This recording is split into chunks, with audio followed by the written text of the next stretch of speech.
पलूस तालुक्यातील पुंदी ग्रामपंचायतीच्या भाजपच्या सरपंच सौ पूनम दीपक पाटील यांच्या विरोधात दाखल करण्यात आलेल्या अविश्वास ठरावाला सोमवारी झालेल्या विशेष ग्रामसभेत ग्रामस्थांनी बहुमताने मंजुरी दिली।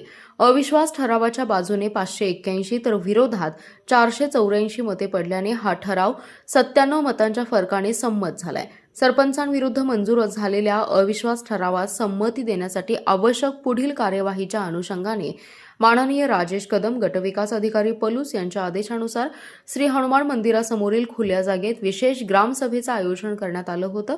ग्रामसभेला ग्रामस्थांनी मोठ्या संख्येने उपस्थित राहून मतदान प्रक्रियेत उत्स्फूर्त सहभाग नोंदवला। या मतदानात एकूण 1068 मतदारांनी सहभाग घेतला। त्यापैकी अविश्वास ठरावाच्या बाजूने 581, विरोधात 484 तर 3 मतदार तटस्थ राहिले।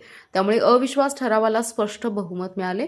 यापूर्वी काँग्रेस प्रणित ग्रामपंचायतीतील 10 सदस्यांनी सरपंच सौ पूनम दीपक पाटील यांच्या विरोधात अविश्वास दाखल ठराव केला होता।